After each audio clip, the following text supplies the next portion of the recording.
Hey, we can see everyone just ticking on now and coming on. It's so nice to have everyone back and see everyone coming along today.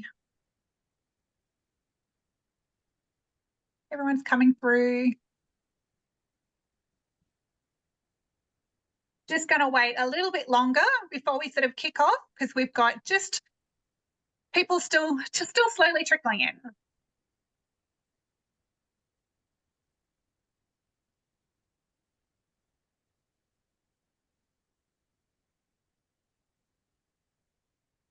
It's so nice seeing. I'm seeing a few familiar names coming up as well, which is great, who we have from the webinars that we've done previously, which is always so nice to see people coming back again from other webinars that we've done.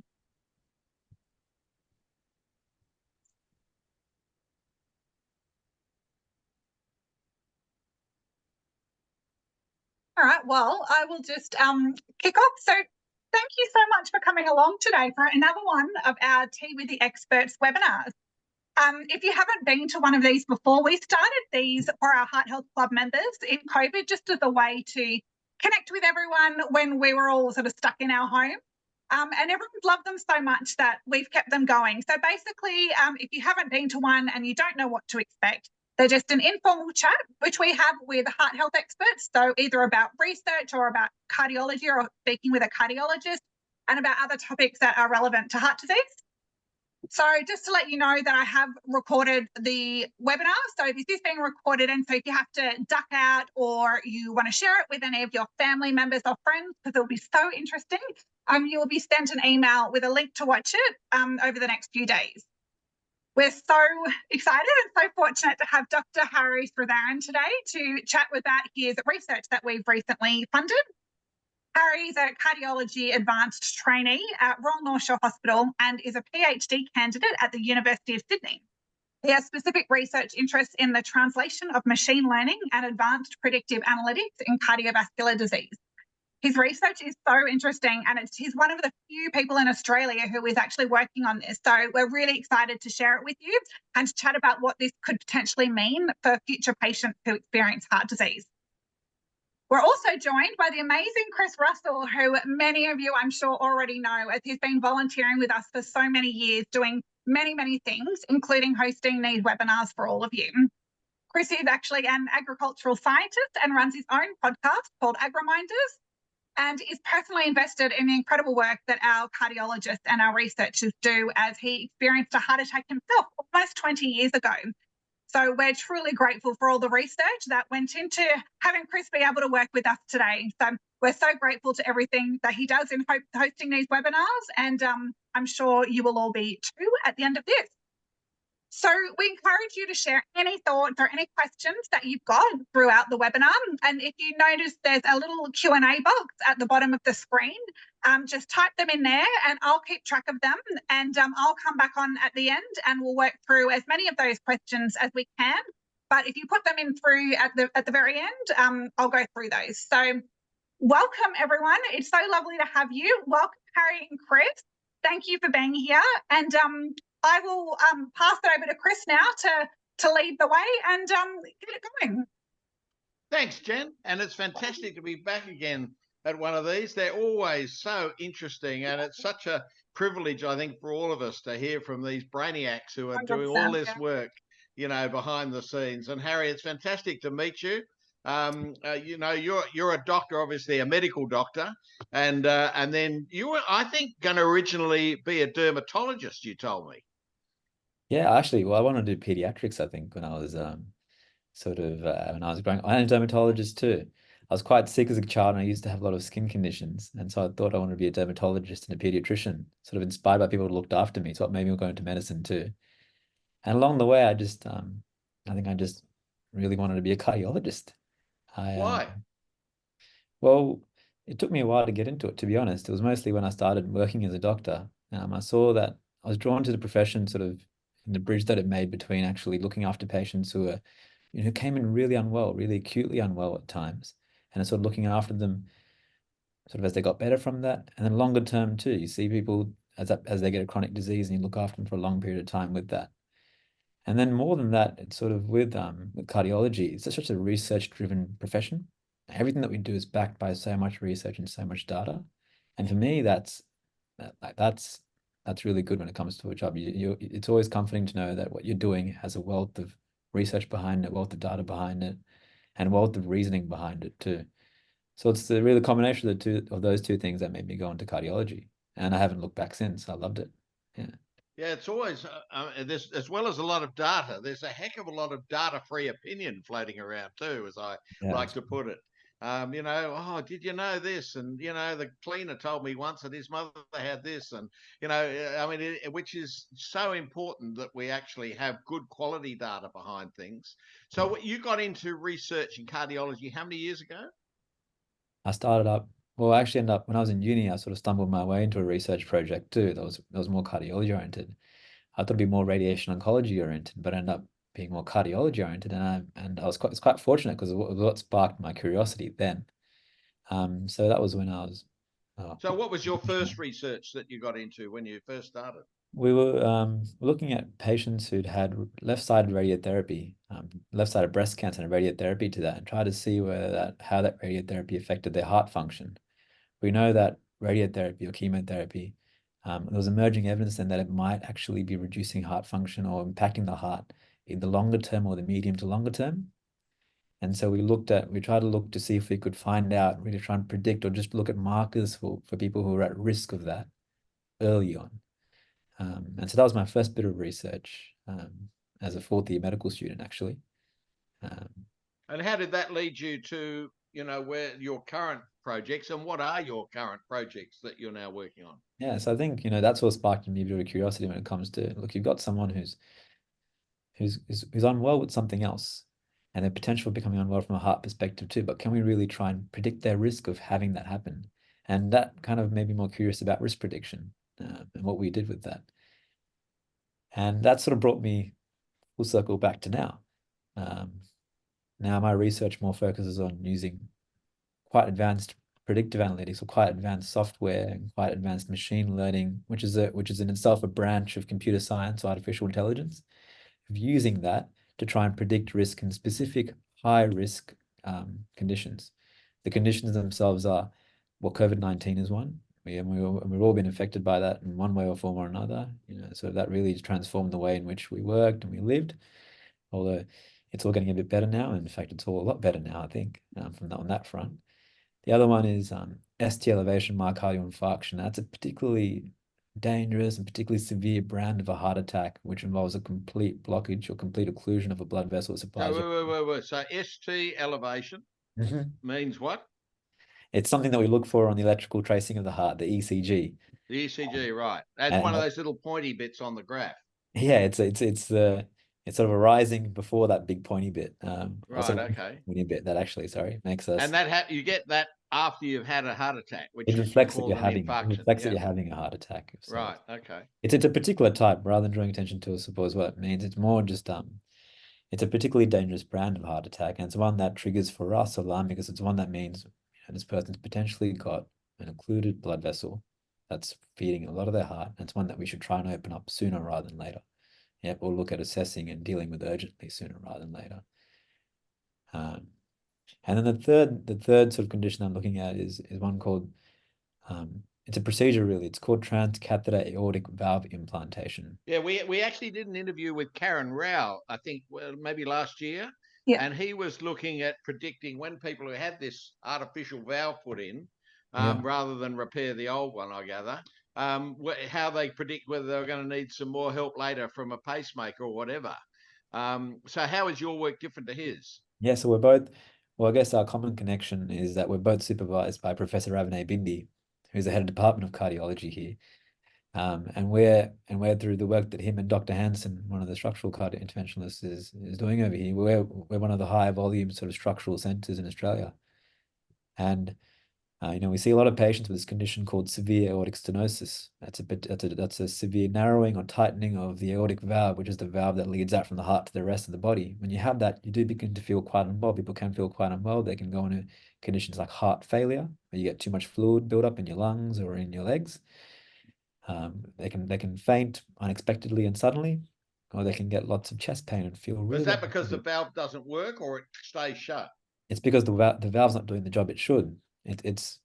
I always say it's kind of like plumbing at the end, really. You expect the valve to open up and you expect it to do the job. It's not doing the job. You're getting a backlog of blood flow as it tries to get through the heart, and the heart and you are not going to be happy with that. And you can be really unwell with it. You know, So before what are you trying to predict with that? Yeah.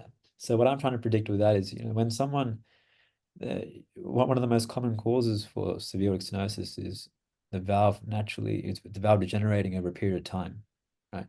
And so we often see this in patients who are more older, who are elderly. And one of the things that the patient wants to know, that we want to know as the team looking after this patient, is doing this procedure, how much benefit are we going to offer you? And is that something that, in the context of all your risk factors, that's going to make a big difference for you? So part of what, and it is a bit of an undertaking too, it's a keyhole procedure in the end, and it does carry risks like every other procedure, but it's to predict the risk of mortality, passing away, sort of post this procedure, based on each of the patient's risk factors. And just to go into sort of the project in more detail, we're leveraging a database that essentially any patient who has a TAVI in Australia gets entered into. So there's thousands and thousands of patients included in this database. And we're leveraging that database to create a risk score to say, if you're going to have a TAVI. A TAVI being this false valve that you put in. Yep. Yeah, this keyhole surgery placed valve that's placed into where the aortic valve itself sits. The natural leaflets aren't removed. There's no opening or anything like that. Rather, they're pushed aside, and this valve sits there and functions afterwards. And we're trying to predict a person's risk of passing away sort of after that procedure. So in my world of agricultural science, we predict the feed values in feeds by shining an infrared light through them.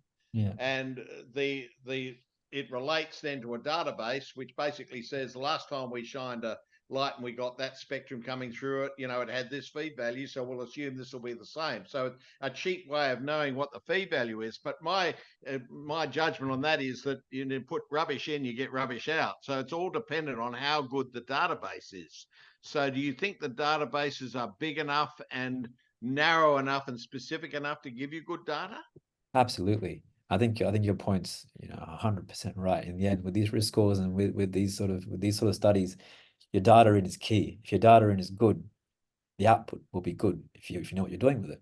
If your data in is not good, then you're not going to be able to make it any better. Yeah. And our data is good enough. We've got the largest database in Australia. We've got access to that, and we're leveraging that database to create this. So we're really well positioned, mostly to the work that Professor Bindy is doing, sort of in the structural front. He's really. So what sort of data is it? Is it blood pressure data? Is it so anyone cholesterol data? What is it? Yeah, so anyone who goes ahead and has this procedure done, there's a whole range of clinical data in terms of what medical conditions this person might have, what medications they're on to a certain extent, investigative data, the imaging that they've had done beforehand, certain salient parameters from there, blood test results. A lot of the information that we consider in the lead up to this procedure gets entered into this database. It's one that's part of the accreditation standards sort of for this procedure. So it's stuff that's routinely collected in people going through this procedure.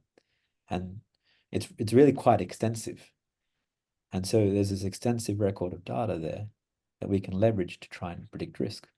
That's what we're trying to do with it.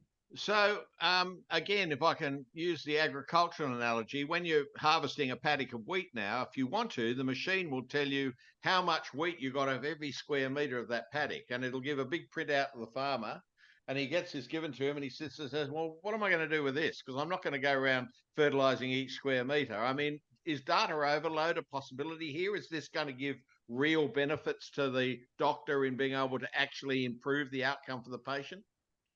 I think it will. I think in the end, when you're, sort of, you need information to make a decision. None of what I'm doing at the moment isn't creating a decision tool. It's not saying if you have this, do this. If you have this, do something else. Rather, it's to feed into the clinician's decision making, and to feed into the patient's decision making too. So it's to essentially give you that information, allow you to make an informed decision, to allocate resources appropriately, to target monitoring more appropriately, That's what it's all about. So is it a number? Are you going to get a score out of 100 or out of Yeah. 50, or how's that going to work? So you do get a number. You get a percentage. You get a percentage number at the end of it, and it sort of reflects, sort of your risk of the event happening. Maybe out of 100 as a percentage, and in the end, that's a number that will come across, and that's for the individual clinician to interpret and to apply to the patient in front of them, or for the patient to sort of take into their own circumstances. And we all deal with these statistics. If you go in to see a doctor, you're going to have a procedure done. You'll be told, with this procedure, you have an X amount of risk. You have 1 in 1,000 risk, one in 10 risk. You always get the number given to you, and it's in the end something that feeds into your understanding of it also. Yeah. So you mentioned resource allocation as well, and Yeah. I mean, I know that you ring up the bureaucrats in Canberra to get permission to give an extensive drug. Are they likely to say, well, unless your score is over 25 or under 50 or some other number, we won't give you the score? And will that range be narrowed down now, or is that still going to be? They do it with Apache scores, don't they, at the moment, which is like a measure of your survivability. Yeah. How are they going to use that to realistically be more accurate in their allocating of drugs and costs? Yeah. I'm not sure the bureaucrats will sort of will use this. That wasn't sort of something I considered to use for. I think it's mostly for the clinicians in the end. But you're right, that is definitely something that they use to sort of help, in the end, as a healthcare system, you want to make sure that I think we all have the same goals, which essentially you want to make sure that you're looking after patients as well as you can, making sure that, if they are incredibly unwell, that we're doing something that's of true benefit, right? And it will certainly be better than just saying, if you've got high blood pressure, high cholesterol, and you're overweight and you smoke, then you're basically lining up for a heart attack. That's very inaccurate. This is going to be more accurate than that. Yeah, I guess with one of the other algorithms, yeah. Yeah. So you also did some studies on COVID, didn't you? Tell me about those. I did. So we actually ran a very large multi-center Australian study that involved 21 hospitals across Australia, and this was a study I'm quite proud of, actually. It's one that Professor Bindi, myself, and quite a few other colleagues ran, and it's one that we started during just when COVID was starting out too. I'm going to take you back to sort of when it all began. There was that huge hype and fear sort of around COVID, which was well born. We saw what was happening in Italy. We saw what was happening in China, sort of how sick people were getting. We expected, a tsunami of cases in Australia, and in the end, I suppose we were quite fortunate that rather the cases, while they did come, the numbers weren't as extensive as what we were seeing overseas, and that's in part due to sort of social isolation laws and sort of good allocation of medical resources alongside all of that too. And we created this study then, and it was a 21 center it's a 21 Australian hospital study that now has 1,714 patients. The study itself is closed, and what we found was, I'll tell you about our latest sort of finding. It was mostly that cardiac complications of COVID in themselves, while patients are in hospital, the hospitalized patients that we looked at, they're uncommon, but they do occur. And we looked at the role of the COVID vaccine sort of in this setting too, and found that the COVID vaccine actually helped reduce mortality tremendously and significantly, reduced intubation or the likelihood of needing a breathing tube to help artificially ventilate or sort of artificially help you breathe, reduce that significantly too. The COVID vaccine, though, it did not seem to have a significant effect on adverse cardiovascular events, which was a grouped outcome that we had. Yeah. So there's sort of our three findings from sort of an abstract that I presented last year at our national meeting, and something that will come out in due course too, in a paper too. So did you find that COVID affecting people with cardiovascular disease got sicker, or are you saying people who didn't have any disease weren't any more likely to get it? Yeah, so people who had pre-existing cardiovascular disease were at risk of outcomes, of poor outcomes, I guess, when it comes to COVID, as opposed to being individual risk factors. That's another sort of finding that we found also. Yeah. But people who didn't have any history Yeah. were no more likely to get a cardiovascular issue after COVID. We didn't specifically look at that sort of question. Right. Okay, so that's still unknown. And where is that going to lead us and help us in the future, that bit of research? So I guess that ties into sort of the machine learning based risk algorithms I'm making. So, sort of COVID in the end it's still an issue. We're still getting it. Yeah. People are still coming to hospital unwell with it, albeit less so than before.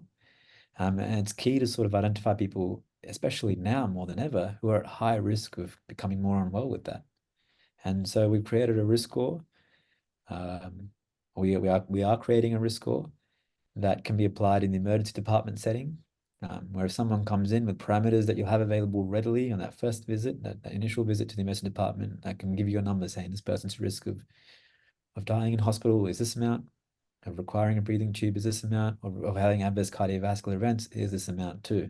And again, this is not to sort of set a to set up a response or set a management plan, but rather it's to inform the individual clinician that this is this person's risk, that based on what we've done and based on what we know, that this is their risk of it, and factor that, and you can factor that into your own decision making.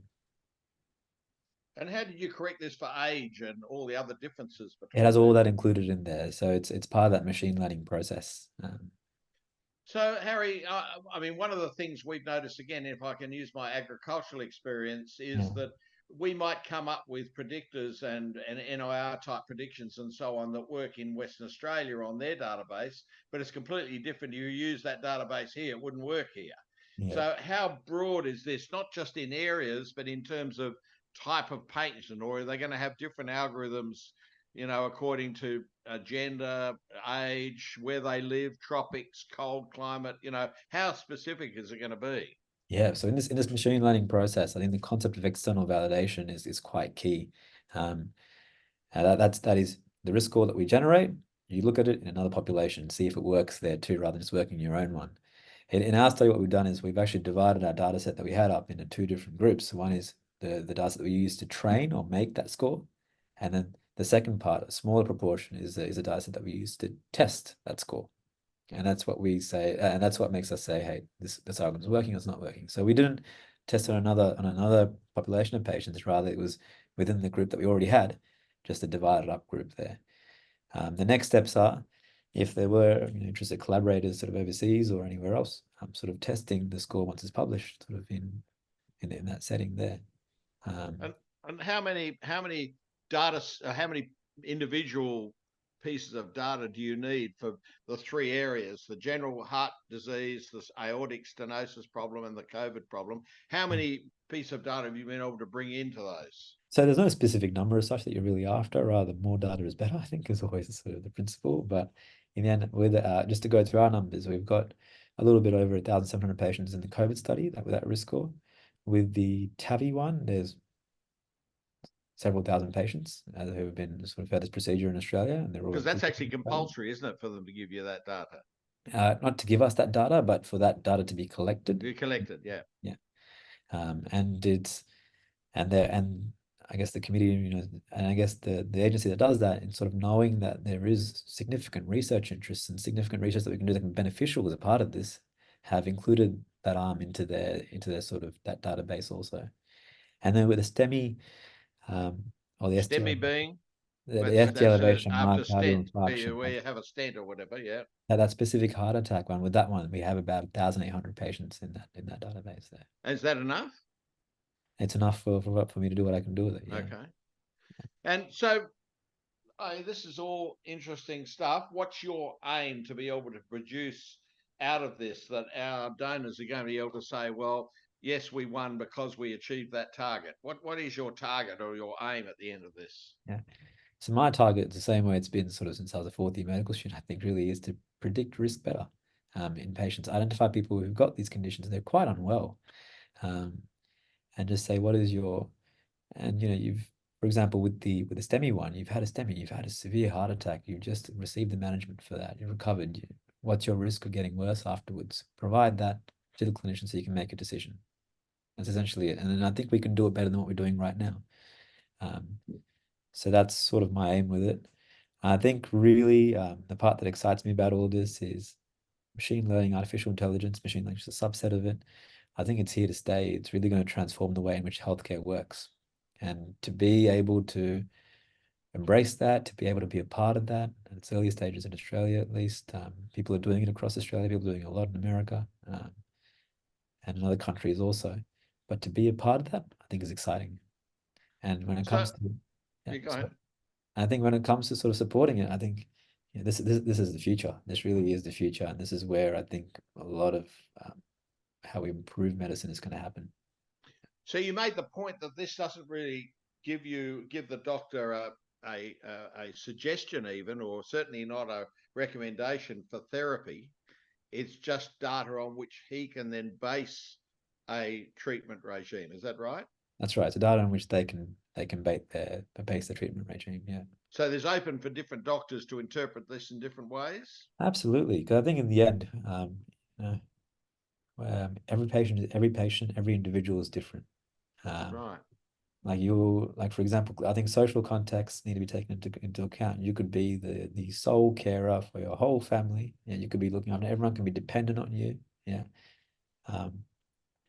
I kind of subscribe to the concept known as the age. While it is a number, it is a number in the end. You could be the fittest 90-year-old in the world. Yeah. You could be fitter than another 70-year-old. Right. I think in the end, scores will tell you that, but really it's you talking to that patient, and you sort of, and I think it's the individual relationship that each doctor or each clinician has with their patient that will inform that understanding, and that can't be understated. So that's why I say this is to sort of tell you what's happened, to give you a better picture of the risk, but in the end you have to apply it to the patient in front of you. So, people were paranoid. You remember when genetic engineering first came into being, and everyone suddenly thought, gee, John Wyndham was right with Dave the Triffids. We're all going to be overrun with plants growing 40 foot high and running our houses. And everyone was scared about it and almost excluded it as a technology, which was ridiculous because it was just speeding up nature effectively. And I think people are a bit like that with AI. I talk to certainly a lot of people in my generation and even younger people, and they're scared with the idea that there's some machines going to be smarter than we are in what we do. If you were going in to see a cardiology clinician in, say, 10 years' time, how do you think that's going to be different to what it is today? In 10 years' time, I think one of the most exciting things that's come around, just to sort of, I'll talk about this first, and I'll come to your question.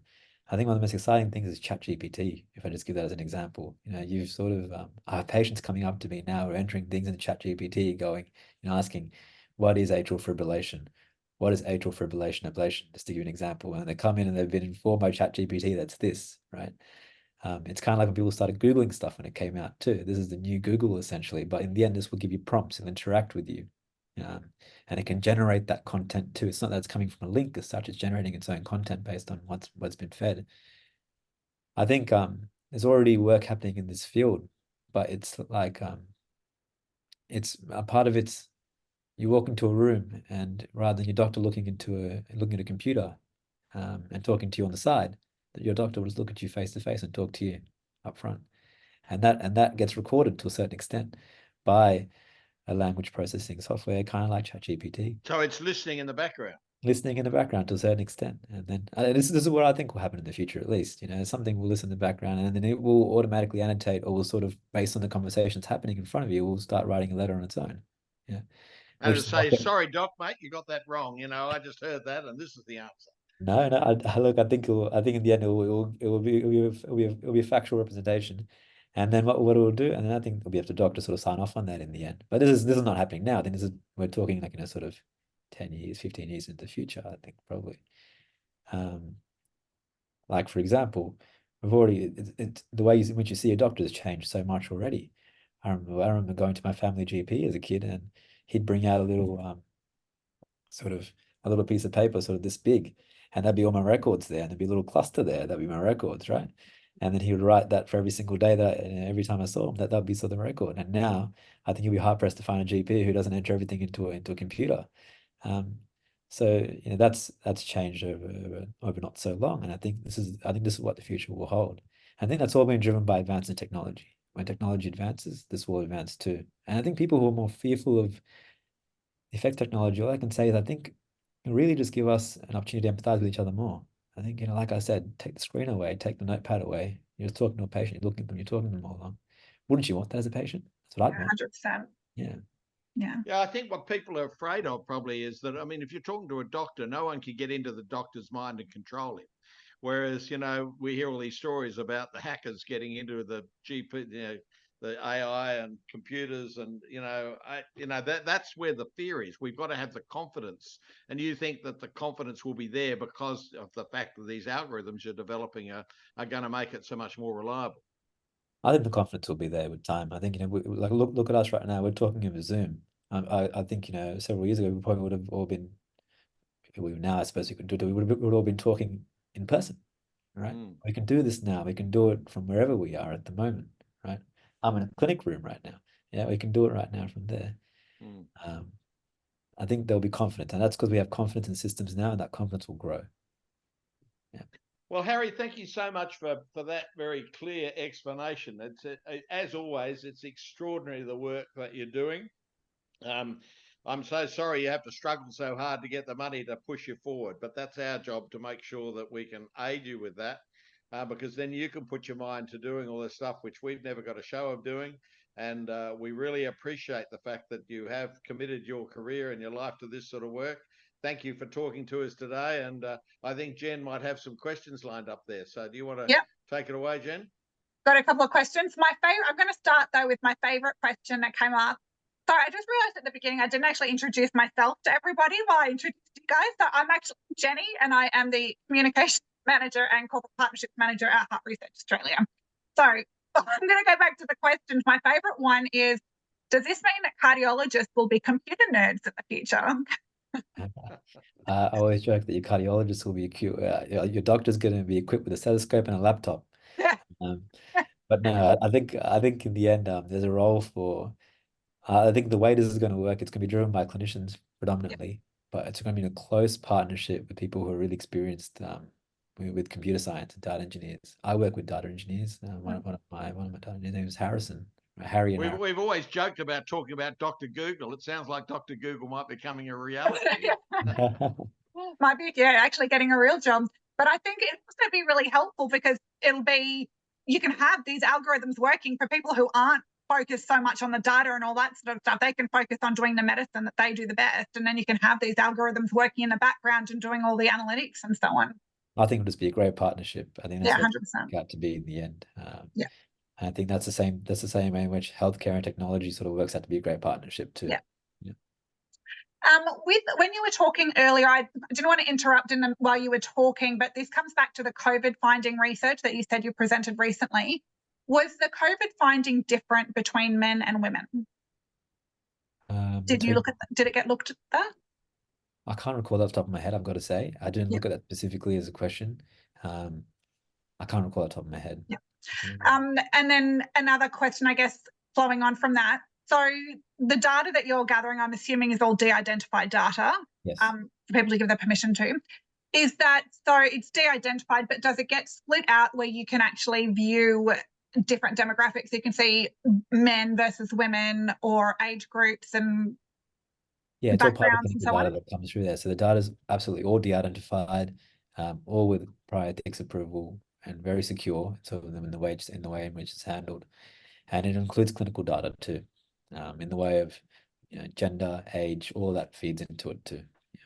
So this could be incredibly beneficial because I know that historically there hasn't been that much research done on women when it comes to heart disease. So by being able to have this information is a way to really be able to fast track some of this female specific information and statistics. Absolutely.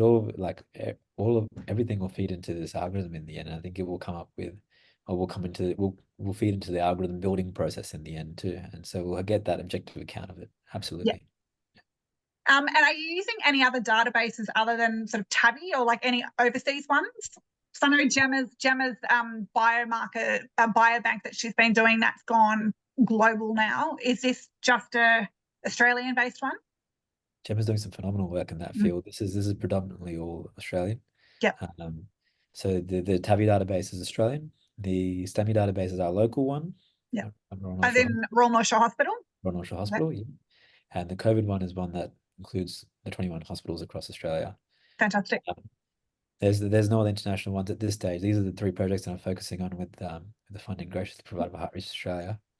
But the future is the future. Yeah. Sure. And with the COVID one that you've been doing that goes across the 21 different hospitals, has that been giving different results for the different hospitals, or are they all quite aligned? We looked at us all amalgamated together. Yeah. So I haven't looked across each hospital as an individual site. We looked at us all as just Australia, sort of for a better part of it, not even by state, actually, just as all of us together. Yeah. I have another question that I'm not sure if you're going to be able to help with. I think this is more of a medical question. So this participant, she's 80, well, they are 83 and suffer from cardiomyopathy and have a pacemaker. During the last year, they would suddenly start sweating and be out of breath without any exertion. Over the last 3 months, they've had a heart rate of up to 150, but the blood oxygen would still be 90. The pacemaker doesn't react, and a cardiologist says it's the atrium, which is beating that fast. And they can confirm these readings when it happens with their smartphone and an oximeter. All echocardiogram and checking of arteries show no problems, and they're not sure what to do. Okay. Whether is that sort of more book an appointment with a cardiologist?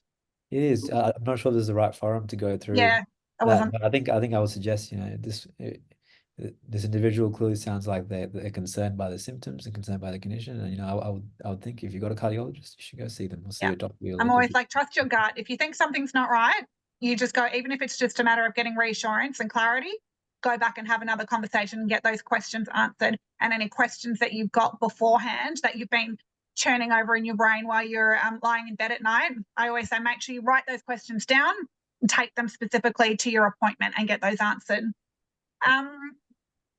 What's the acceptance among staff and sort of other cardiologists and medical staff in terms of machine-led support, in terms of help supporting diagnosis? Like, are they reluctant for this sort of stuff, or do you think they're like, give me anything to help me make a more informed decision? We use risk scores all the time. We factor in decision-making all the time. We use we've had it for years and years and years. The machine learning part of it is newer.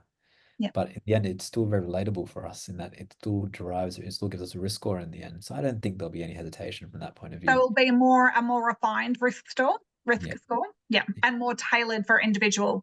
I think the analogy that I always use is you walk into a clothing shop and you sort of, try and pick which outfit fits you the best. And you sort of, you got 3 sizes on. You got small, extra large, extra, extra, extra large, right? And you're maybe not any of those sizes. Yeah. What we're trying to do is give someone sort of all the sizes that they could fit into. Yeah, something tailored to them. Yeah. Yeah, and I think one of the other things that I love about this work that you're doing is there's a lot of concern when people have an event and go into hospital about when they get discharged. Are they being discharged too soon? Should they be in hospital for longer, or they don't want to stay into hospital? They want to go. They want to be home with their family. Well, what I think is so great about this work is it's basically going to be able to reassure the patients that this has all been done. We've looked at all this similar information on a similar patient, and this is where it's at, and it just will hopefully give patients more confidence in terms of their management plan moving forward. Yeah, like I said, it will help inform the clinician, but also inform the patient too. So I think there's a dual role to it, like you said. Yeah. Do you have any plans for using machine learning in predictive pre-surgery stage of illness, or is it all more post at this stage? At this stage, it's for example, post-COVID, post having your STEMI addressed, and then the other one is prior to that procedure, the TAVI procedure itself. They're the 3 domains that I'm working in at the moment. That will, I've always got tremendous interest in this area, and I'll only continue to grow. So I'm sure that I will develop that and go into that sort of sphere with time. Yeah. Well, we're looking forward to seeing where all this incredible work goes, because as you said, this is, AI, it's not going anywhere. It's here to stay, and let's jump on board, take advantage of it, and really help improve these outcomes. There has to be significant change. There has to be things that happens. And I think if we're on the forefront of this, I think there's some real power in it. So thank you for looking into doing this. So your work that you're doing. Yeah, thanks for having me. Oh, it was great. Chris, have you got any other questions or? No, look, I think it's been we've had other work from Dr. Gemma Fitcree, who was doing the work with people who had no pre-existing conditions that normally lead to heart attack, still having a heart attack. is my only question would be, do you think there's a link between she's trying to predict people who don't have cholesterol, smoking, obesity, blood pressure, etc., how you predict they're going to have a heart attack using markers? Is this going to help her work, or is it parallel with it? Yeah, I suppose it's more parallel with it. We're looking more after the fact, where she's looking more sort of before the fact with it all. Where in the end, we're all trying to sort of predict risk and really trying to identify risk in the end too. Yeah, I'd say more in parallel. Oh, well, it's been a pleasure to have a chat with you, and I hope everybody has enjoyed it as much as I have. I've learned a lot, as I always do. So more strength to you, and thank you for what you do. Yeah, it's amazing. Thank you so much, Harry. Thank you so much, Chris. You, as always, are amazing as well. So thanks so much, guys. And thank you to everyone who hopped online and watched this. And as I mentioned earlier, I've recorded it. So if you want to share it with anyone, or you missed anything and want to go back and watch it again, you'll get that link in your inbox in a few days. Thanks so much. Bye. Bye. Bye. Thanks. Bye.